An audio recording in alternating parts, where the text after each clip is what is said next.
दिल्ली के air space में या भारत के एयर स्पेस में फर्जी सैटेलाइट सिग्नल्स आ रहे हैं।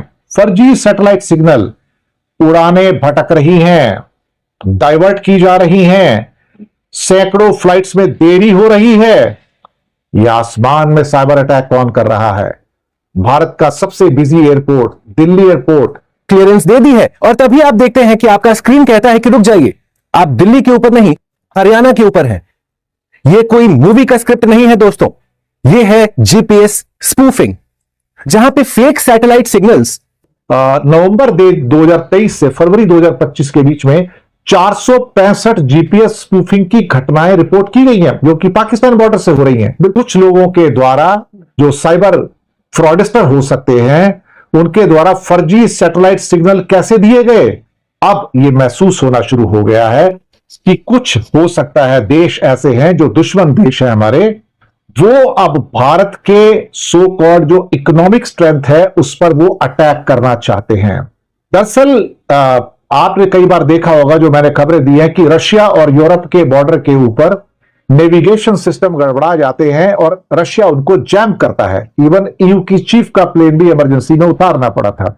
लेकिन सुना है कि भारत और पाकिस्तान के बॉर्डर पर इस किस्म की साइबर अटैक करना, नेविगेशंस को फेल कर देना, यह अपने आप में बॉर्डर एरिया में कई देशों में होता है। लेकिन दिल्ली एयरपोर्ट के ऊपर यह होना साहब, इंदिरा गांधी एयरपोर्ट के ऊपर होना, यह एक्स्ट्राऑर्डिनरी है। एयर ट्रैफिक कंट्रोल के अंदर ये जो टेक्निकल गड़बड़ियां हुई हैं, 400 से ज्यादा उड़ानें प्रभावित हुई हैं और भारत के सभी हवाई अड्डे इससे प्रभावित हो गए। यानी कि जीपीएस स्पूफिंग की घटनाएं हुई हैं, जीपीएस की स्पूफिंग। इसके कारण ये मुझे लगता है कि कम से कम 7 उड़ानों को तो जयपुर और लखनऊ जैसे हवाई अड्डों पर डाइवर्ट करके लैंड करवाना पड़ा है। और दिल्ली एयरपोर्ट दुनिया में सबसे ज्यादा फ्लाइट डिस्टर्बेंस झेलने वाला दूसरा सबसे बड़ा हवाई अड्डा बन गया। क्या है जीपीएस स्पूफिंग और क्यों इसका खतरा बढ़ रहा है? जीपीएस स्पूफिंग एक किस्म का साइबर हमला है। इससे फर्जी सैटेलाइट सिग्नल भेजकर विमान को या कोई भी इक्विपमेंट होता है उसको गुमराह कर दिया जाता है, उसके नेविगेशन को जैम कर दिया जाता है। यानी कि आपका लोकेशन जो है होता कहीं और है, लेकिन वो दिखाता है कि आप कहीं और हो। इसी को जीपीएस स्पूफिंग कहते हैं। और ये जीपीएस जैमिंग से अलग है, जहां पर आपके सिग्नल्स जैम कर दिए जाते हैं, ब्लॉक कर दिए जाते हैं, वो अलग है। लेकिन स्पूफिंग के अंदर फर्जी सैटेलाइट सिग्नल भेजे जाते हैं ताकि एयरक्राफ्ट गुमराह हो जाए, उसे लगे कि मैं कहीं और पर हूं और जो मुझे दिखाया जा रहा है वो कुछ और है। यानी कि अगर कोई एयरक्राफ्ट दिल्ली के ऊपर उड़ रहा है और स्पूफिंग होती है तो नेविगेशन सिस्टम में दिखाएगा कि वो दिल्ली में नहीं उड़ रहा है, वो चंडीगढ़ में उड़ रहा है। तो विमान की पूरी पोजीशनिंग या उसके जो डेटा है वो गड़बड़ा जाते हैं। अब ये जो हुआ है दिल्ली एयरपोर्ट पर, जो नेविगेशन इंटेग्रिटी कैटेगरी का जो एक सारा का सारा जो है, यहां पर जो एक्यूरेसी थी 8 से गिरकर 0 पे आ जाती है। और बहुत सारे पायलट्स ने ये सूचना दी जब दिल्ली पहुंच रहे थे कि ये उनके साथ घटना हो रही है। ये समस्या और गंभीर हो गई, वहां पर कोहरा वगैरह भी रहता है। लेकिन जीपीएस स्पूफिंग की इन घटना का अब सरकार ने संज्ञान ले लिया है और एक किस्म से नोटिस लिया कि भाई हो क्या रहा है अल्टीमेटली ये। अमृतसर और जम्मू के अंदर भी करीब करीब नवंबर 2023 से फरवरी 2025 के बीच में 465 जीपीएस स्पूफिंग की घटनाएं रिपोर्ट की गई हैं, जो कि पाकिस्तान बॉर्डर से हो रही हैं। बिल्कुल क्लियर है। तो इसका मतलब यह हुआ कि जीपीएस जैमिंग और जीपीएस स्पूफिंग के पूरी दुनिया के अंदर 2024 में 4.25 लाख मामले दर्ज किए गए हैं, जो 2023 की तुलना में 62% ज्यादा है। ऐसे ही 25 दिसंबर को अजरबैजान एयरलाइंस का एक विमान कजाकिस्तान में क्रैश हो गया। 38 लोगों की मौत हुई थी और माना जाता है कि उस यात्री विमान को निशाना बनाया गया था रूस के एंटी एयरक्राफ्ट सिस्टम ने। ये दरअसल जीपीएस जैमिंग और स्पूफिंग से प्रभावित होने वाले जो क्षेत्र थे वहां पर हो रहा था। कई बार और भी ऐसे विमान आते हैं जो कि कहा जा रहा है कि ऑपरेशन ब्रह्मा के दौरान जब म्यांमार में भूकंप आया था और इंडिया ने राहत सामग्री भेजी थी, वहां पर भारतीय वायुसेना का जो विमान था जो राहत सामग्री लेके जा रहा था, वो स्पूफिंग की चपेट में आ गया था और वो चाइना के द्वारा किया गया था।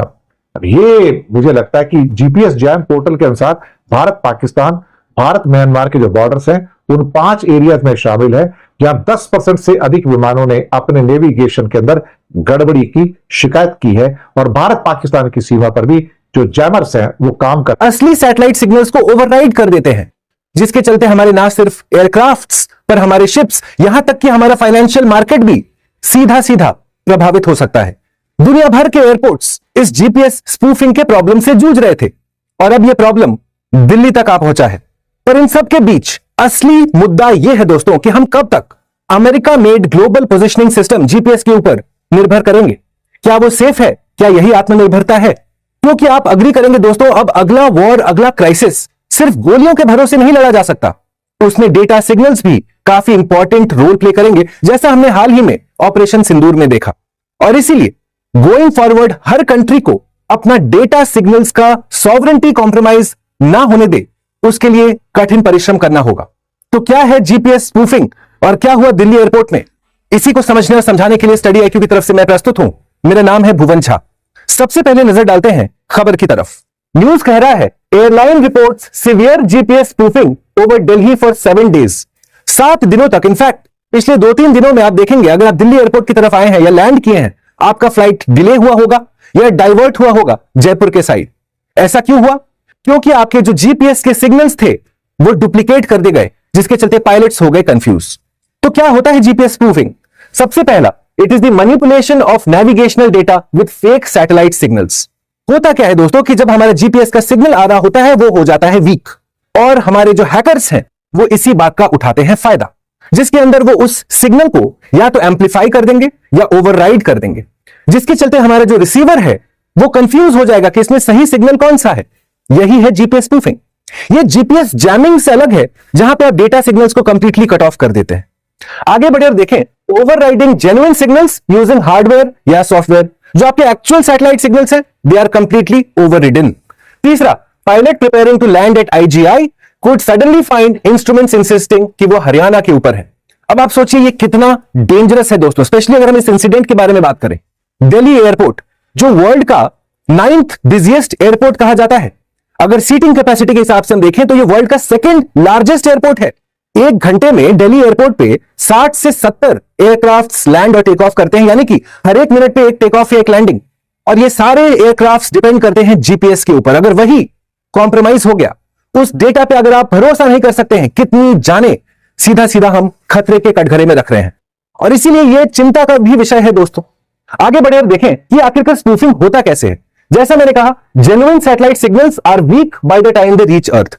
जब वापस आ रहा होगा वो इंटेंसिटी, इसका एम्पलीट्यूड में कम हो जाता है, और इसी का फायदा उठाते हैं हमारे जीपीएस स्पूफर्स। वो क्या करेंगे? स्पूफिंग ऑपरेटर्स एम्पलीफाई या replicate signals, tricking receivers into locking into their fake sources. तो जो हमारा रिसीवर है, जो पायलट है, वो खुद कंफ्यूज्ड है कि हमको कौन सा सिग्नल पे भरोसा करना है। हमको लोकेशन बता रहा है कुछ, इंस्ट्रूमेंट बता रहा है कुछ और। देख रहे हैं कितना असमंजस का मामला है, ये कितना डेंजरस है ये। Going forward, as a result navigation systems compute wrong position, altitude, time and speed. ये जो पीएनटी सर्विसेज होते हैं, इनको हम कहते हैं प्रेसिजन, नेविगेशन एंड टाइमिंग। इसी से सारा कुछ चलता है, चाहे हमारे ट्रांसपोर्टेशन के नेटवर्क्स हो, चाहे बैंकिंग के नेटवर्क्स हो। और अगर आप पीएनटी को कॉम्प्रोमाइज कर दिए तो आप समझ पाएंगे कि ना सिर्फ हमारे एयरक्राफ्ट्स पर किसी भी कंट्री का इकोनॉमी चरमरा जाएगा। तो गोइंग फॉरवर्ड आप देखें कि भारत वल्नरेबल है क्यों। सबसे पहला, आप ऑपरेशन सिंदूर को स्टडी करिए, जहां पे आप देखते हैं कि डेटा सिग्नल्स प्लेड अ की रोल इन दिस वॉरफेयर। अगर आप रशिया यूक्रेन के क्राइसिस को देखेंगे, वहां पे भी जीपीएस स्पूफिंग ऑब्जर्व किया गया है। यानी कि एक तरीके से समझिए ये आपको डिस इंसेंटिवाइज कर देता है कि आप अपना इकोनॉमी को या अपने एयरक्राफ्ट के मूवमेंट को रेगुलेट कर सकें। और इसीलिए आप देखेंगे spoofing is common in conflict zones, चाहे वो ऑपरेशन सिंदूर के दौरान हो या फिर रशिया यूक्रेन के क्राइसिस के दौरान। जिसमें हमने क्या देखा, बिटवीन नवंबर 2023 से फरवरी 2024 कितने इवेंट्स हुए हैं? 465 इंसिडेंट्स ऑफ इंटरफेरेंस और स्पूफिंग वे रिपोर्टेड। यानी कि इक्का दुक्का नहीं हो रहा है दोस्तों, काफी सारे इवेंट्स हो रहे हैं और इसको त्वरित प्रभाव से काउंटर करने की आवश्यकता है। क्या आप अग्री करेंगे? हमको नीचे कमेंट बॉक्स में जरूर बताइएगा। आगे बढ़ते हैं, देखते हैं during IGI's main runway ILS upgrade, हमारे एक रनवे अभी अपग्रेड हो रहा है क्योंकि फॉग का सीजन आ रहा है। तो उसमें हमारा कुछ कैटेगरीज होता है, तो फॉग के सीजन के लिए प्रिपेयर करने के लिए रनवे को क्लोज कर दिया गया था, जिसके चलते अब आपका जीपीएस करप्ट हो गया तो अब आप मैनुअल नेविगेशन पे आ गए। मैनुअल नेविगेशन पे सारा सिस्टम चेंज हो जाता है, हर एयरक्राफ्ट के बीच का डिस्टेंस इंक्रीज कर दिया जाता है ताकि चांसेस ऑफ एक्सीडेंट हो कम। और इसीलिए अगर आप दिल्ली एयरपोर्ट पे लैंड किए होंगे, आपने डिले या डाइवर्जन एक्सपेक्ट किया होगा। गोइंग फॉरवर्ड हम देखें इसका ब्रॉडर इंप्लीकेशंस क्या है। सबसे पहला, लॉजिस्टिक्स, ट्रांसपोर्टेशन सेक्टर तो खतरे में पड़ेगा ही। दूसरा, शिपिंग सेक्टर, डिलीवरी नेटवर्क्स, पर मोर इंपॉर्टेंटली इस पे ध्यान दीजिए दोस्तों, फाइनेंस, हमारे जो स्टॉक मार्केट का ट्रेडिंग है, जहां पे सेकंड का वैल्यू है, क्या आप जानते हैं फाइनेंशियल मार्केट्स आजकल क्रिप्टोग्राफी का यूज करते हैं, डिसीजन मेकिंग सिस्टम्स का यूज करते हैं ताकि इस तरीके का जीपीएस स्पूफिंग अवॉइड कर सकें, क्योंकि अगर वहां पे जीपीएस का प्रॉब्लम हुआ तो फाइनेंशियल मार्केट का लॉस है, क्रैशेस हो सकते हैं, मार्केट फॉल हो सकता है, इकोनॉमिक वैल्यू गिर सकता है। ये ज्यादा इंपॉर्टेंट है rather than just an airline और शिपिंग इंडस्ट्री। सिमिलरली आप देखेंगे एक एक्सपर्ट ने क्या कहा है, इनके वक्तव्य पे ध्यान डालिए। A weapon without firing a shot, as one official said, it is an act of warfare executed with a silent precision. एक कंट्री को घुटने पे अगर लाना है, उसके डेटा सिस्टम्स, उसके फाइनेंशियल सिस्टम्स, उसका ट्रांसपोर्टेशन सिस्टम, उसका डिलीवरी सिस्टम सब एक साथ चरमराएगा और आपको एक गोली भी मारने की आवश्यकता नहीं हुई। क्या आप जानते हैं दोस्तों, हाल ही में म्यांमार में अर्थक्वेक आया था। भारत ने rescue mission, human assistance and disaster relief header mission operation Brahma launch किया था, जिसके अंदर इंडियन एयरफोर्स का एक विमान रिलीफ मटेरियल लेके जा रहा था म्यांमार के साइड। और वहां पे क्या देखने को मिलता है, जीपीएस स्पूफिंग क्लेम्स हुए थे इंडियन एयरफोर्स के हमारे जहाज के ऊपर। सोचिए दोस्तों, this problem is not just limited to Delhi airport. जब हमारे नेशनल सिक्योरिटी का बात आता है तब यह मामला और गंभीर हो जाता है, विच इज वाई ना सिर्फ दिल्ली एयरपोर्ट पर बॉर्डर एरियाज में भी देखा गया, ना सिर्फ वेस्टर्न बॉर्डर पर ईस्टर्न बॉर्डर में भी। बट मोर इंपॉर्टेंटली इसका सोल्यूशन है। जब हम बात करते हैं कि क्या आपको डिपेंडेंट होना चाहिए अमेरिका के जीपीएस या रशिया के ग्लोनास या बाइडू जो चाइना का है, जी नहीं, क्योंकि इवेंचुअली एक फॉरेन टेक्नोलॉजी है। तो क्या हमारा अपना एक टेक्नोलॉजी नहीं है ना? इसका नाम है Indian regional satellite navigation system. दूसरा नाम नेविगेशन विद इंडियन कॉन्स्टलेशन, जिसका नाम है नाविक। यह लॉन्च किया गया था साल 2018 में। मुद्दा क्या था? जीपीएस को हम रिप्लेस करेंगे, हमारा अपना नेविगेशन, अपना सैटेलाइट सिस्टम्स होगा। पर हाल ही में एक ऐसा न्यूज आया जो चिंता का विषय बन गया है। न्यूज़पेपर्स के अनुसार आप देखेंगे ओनली 4 ऑफ द 11 नाविक सैटेलाइट्स आर करेंटली ऑपरेशनल। 7 है ही नहीं। और हमने जो भरपाई करने के लिए और सैटेलाइट्स को लॉन्च किया वो अपने मिशन में सक्सेसफुल ही नहीं हो पाए। तो जितना जल्दी भारत अपना नाविक को दुरुस्त कर लेगा, जितना जल्दी ये बिहेवियरल चेंज आएगा नेशनल लेवल पे, जहां पे हम सब नाविक का इस्तेमाल कर रहे हैं, उतना जल्दी ही ये नेशनल लेवल पे जो हमारा वल्नरेबिलिटी है, जहां पे जब हम जीपीएस यूज करते हैं तो हम किसी और के भरोसे चल रहे हैं, हम उसको एड्रेस कर पाएंगे।